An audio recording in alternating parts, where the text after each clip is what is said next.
Olá, sou a Jéssica Vieira do canal Em Defesa da Fé e estamos na leitura do livro A Isca de Satanás. Capítulo 1. Eu? Escandalizado? É inevitável que venham os escândalos. Lucas 17:1. Quando viajo pelos Estados Unidos, ministrando, percebo umas armadilhas mais enganosas e mortais. Elas aprisionam inúmeros crentes, rompem relacionamentos e nos separam ainda mais. É a armadilha da ofensa, do escândalo. Muitos não conseguem responder ao chamado por causa das feridas e da mágoa que as ofensas causaram à vida deles. Eles estão incapacitados e impedidos de usar todo o seu potencial. Muito frequentemente, foi um ou outro crente que causou a ferida. Isso faz com que a ofensa pareça uma traição. No Salmo 55, 12 e 14, Davi lamenta-se. Com efeito, não é inimigo que me afronta. Se o fosse, eu suportaria. Nem é o que me odeia quem se exalta contra mim, pois dele eu me esconderia. Mas és tu, homem, meu igual, meu companheiro, meu íntimo amigo. Juntos andávamos, juntos nos entretínhamos e íamos com a multidão à casa de Deus. São aqueles que se sentam ao nosso lado e cantam conosco, ou talvez aquele que prega. Passamos férias juntos, participamos das reuniões sociais, dividimos o escritório com eles. Talvez sejam até mais próximos, crescemos juntos, confiamos neles, ou até dormimos com eles. Quanto mais estreita a relação, maior a ofensa. Os maiores sentimentos de ódio estarão entre aqueles que um dia foram próximos. Os advogados podem atestar que os casos mais horríveis estão na audiência de divórcio. A mídia americana constantemente relata casos de homicídios cometidos por membros desesperados de uma família. O lar, constituído para ser um abrigo de proteção, provisão e crescimento, onde aprendemos a dar e a receber amor, é frequentemente a raiz de toda a dor. A história nos mostra que as guerras mais sangrentas são as civis. É irmão contra irmão, filho contra pai, pai contra filho. A lista de ofensa é tão interminável como a de relacionamento. Não importa quão simples ou complexa. Verdade seja dita, apenas aqueles com quem você se importa são capazes de feri-lo. Você tem uma expectativa maior em relação a eles, afinal, você deu mais de você a eles. Quanto maior a expectativa, maior a queda. O egoísmo impera em nossa sociedade. Os homens e as mulheres estão preparando-se para a rejeição e a dor que os outros podem lhe causar. Isso não deveria ser uma surpresa para nós. A Bíblia é bem clara que nos últimos dias os homens serão egoístas. 2 Timóteo 3:2. Podemos esperar isto de não crentes, mas Paulo não está se referindo a eles ou àqueles que estão fora da igreja.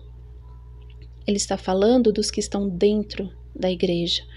Muitos estão feridos, amargurados e machucados. Estão ofendidos, mas não conseguem perceber que caíram na armadilha de Satanás. É nossa culpa? Jesus deixou claro que é inevitável que sejamos escandalizados. E mesmo assim, muitos crentes ficam chocados, confusos e até mesmo surpresos quando isso acontece. Acreditamos que somos os únicos a sofrer uma ofensa, e isso nos deixa vulneráveis à raiz de amargura. Assim, devemos estar preparados e armados contra a ofensa e contra o escândalo, porque a nossa reação determina o nosso futuro. A palavra escandalizar de Lucas 17:1 vem do grego skandalon, que originalmente se referia à parte da armadilha onde se colocava a isca. Dessa forma, a palavra significa montar uma armadilha no caminho de alguém. No Novo Testamento, ela geralmente descreve um engodo do inimigo. O escândalo e a ofensa são ferramentas do diabo para levar as pessoas cativas. Paulo instruiu o jovem Timóteo. Ora, é necessário que o servo do Senhor não viva a contender, e sim deve ser brando para com todos, apto para instruir, paciente, disciplinando com mansidão os que se opõem, na expectativa de que Deus lhes conceda não só o arrependimento, para conhecerem plenamente a verdade, mas também o retorno à sensatez, livrando-se eles dos laços do diabo, tendo sido feitos cativos por ele para cumprirem a sua vontade. 2 Timóteo 2, 24 ao 26. Aqueles que vivem a contender e que se opõem caem na armadilha e são feitos prisioneiros para fazer a vontade do diabo. E o que é mais alarmante é que não sabem que foram cativos. Como o filho pródigo, precisam acordar para sua verdadeira condição. Precisam perceber que estão vomitando água amarga em vez de água pura. Quando a pessoa é enganada, acredita que está certa, mesmo quando não está. Independentemente da situação, podemos dividir os ofendidos em duas grandes categorias: aqueles que foram injustiçados ou aqueles que acreditam que foram injustiçados. As pessoas da segunda categoria acreditam de todo o coração que foram traídas. Geralmente a conclusão a que chegam provém de informações incorretas, ou a informação está correta, mas a conclusão está distorcida. De qualquer forma, elas estão feridas e seu entendimento obscurecido. Julgam por dedução, aparência e rumor. Uma forma de o inimigo usar a pessoa escandalizada é mantendo a ofensa escondida no manto de orgulho. O orgulho nos impedirá de admitir a nossa verdadeira condição. Certa vez, eu fui severamente magoado por alguns ministros. As pessoas diziam: "Não acredito que eles fizeram isso com você. Você está magoado?" E eu respondia rapidamente: "Não, eu estou bem. Não estou magoado." Eu sabia que estava errado em me sentir escandalizado e ofendido, mas o que fiz então foi negar e reprimir esse sentimento. Eu me convenci de que não estava ressentido, mas na realidade eu estava, e muito. O orgulho mascarou a verdadeira condição do meu coração. O orgulho nos impede de lidar com a verdade. Ele distorce a nossa visão. Nunca mudaremos se acreditarmos que estamos bem. O orgulho endurece o coração e obscurece os olhos do entendimento. Impede a mudança. O arrependimento é que vai nos libertar. O orgulho faz com que nos vejamos como vítimas. A nossa atitude, então, é: fui maltratado, mal entendido, então tenho justificativa para o meu comportamento. Porque achamos que somos inocentes e que fomos facilmente acusados e temos o perdão. Embora a verdadeira condição do coração esteja escondida aos nossos olhos, ela não está escondida de Deus. Só porque fomos maltratados, nós não podemos nos agarrar à ofensa. No livro de Apocalipse, Jesus se dirige à igreja de Laodiceia dizendo: inicialmente, como eles se veem, como pessoas ricas, abastadas, sem precisar de coisa alguma, e depois expõem a verdadeira condição. Eles eram infelizes, miseráveis, pobres, cegos e nus. Apocalipse 3, 14 ao 20. Eles confundiram a sua força financeira com a espiritual. O orgulho escondeu a sua verdadeira condição. Muitos são assim em nossos dias.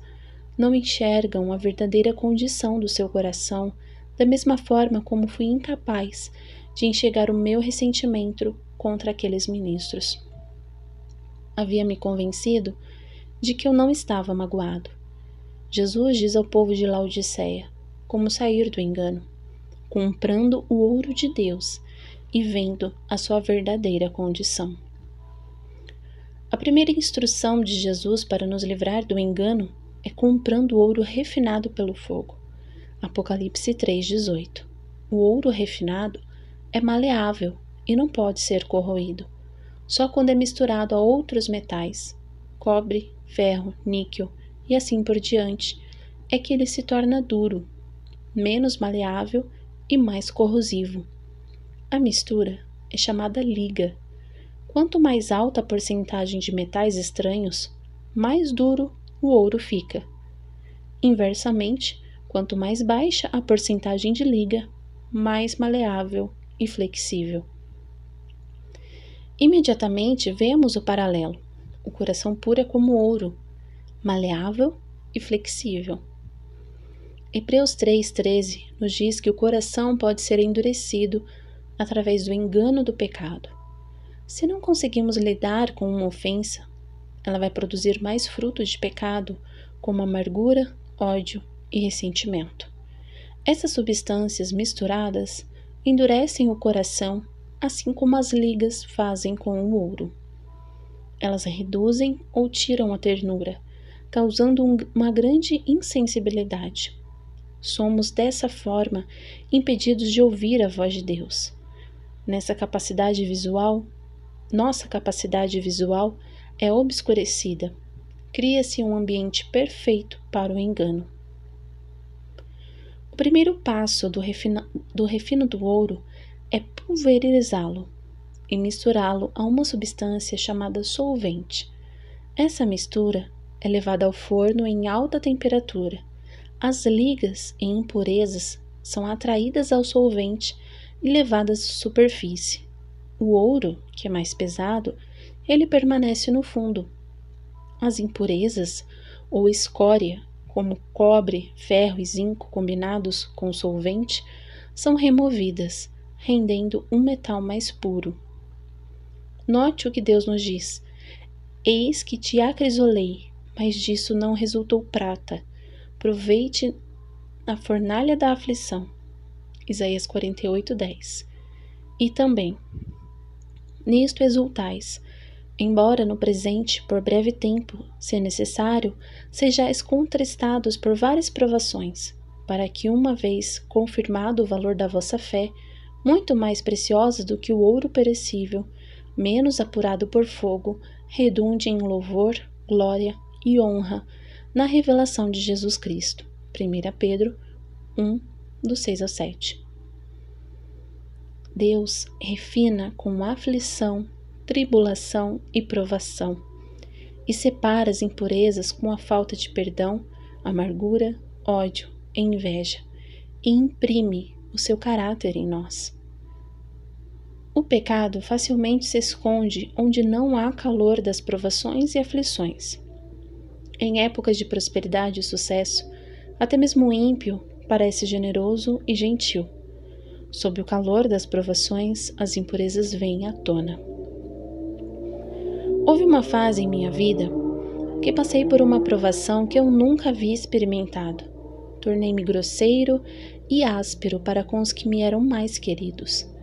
A minha família e os meus amigos começaram a me evitar. E eu clamei ao Senhor: de onde vem tanto este ódio? Ele não estava aqui dentro antes. E o Senhor me respondeu: filho, quando o ouro é liquefeito, as impurezas aparecem. Então ele me fez uma pergunta que mudou a minha vida. Você consegue ver as impurezas do ouro antes que ele seja levado ao fogo? Não, respondi. Mas não significa que não estejam lá. Quando o fogo das provações o atinge, essas impurezas vêm à tona. Embora lhe pareçam escondidas, elas são sempre visíveis para mim. Agora você tem uma escolha que poderá mudar o seu futuro. Pode permanecer com raiva, culpando sua esposa, seus amigos, seu pastor e até mesmo as pessoas com quem trabalha. Ou você pode ver a escória como ela verdadeiramente é e se arrepender, receber perdão, e eu pegarei a minha pá e removerei essas impurezas da sua vida. Jesus disse que nossa habilidade de enxergar corretamente é a outra chave para nos livrarmos do engano. Geralmente, quando somos ofendidos, nos vemos como vítimas e culpamos aqueles que nos magoaram. Justificamos a amargura, a falta de perdão, a raiva, a inveja e ressentimento quando eles vêm à tona. Algumas vezes, até mesmo nos ressentimos com aqueles que nos fazem lembrar dos que nos magoaram. Por essa razão, Jesus nos aconselha a ungir os nossos olhos com colírio para que vejamos. Apocalipse 3,18. Vejamos o quê? A nossa verdadeira condição. Esse é o único modo de conseguirmos ser zelosos e nos arrependermos, conforme Jesus nos manda fazer. Só nos arrependemos quando paramos de culpar os outros. Quando culpamos outras pessoas e defendemos a nossa posição, estamos cegos. Lutamos para remover o argueiro do olho do nosso irmão enquanto temos uma trave no nosso próprio olho. É a revelação da verdade que nos traz liberdade. Quando o Espírito de Deus nos revela o pecado, sempre o faz de tal forma que é separado de nós. Somos então convencidos e não condenados. Minha oração é que à medida que você for lendo este livro, a palavra de Deus ilumine os seus olhos do entendimento para que veja a sua verdadeira condição e livre-se da ofensa que guarda. Não permita que o orgulho o impeça de enxergar e arrepender-se.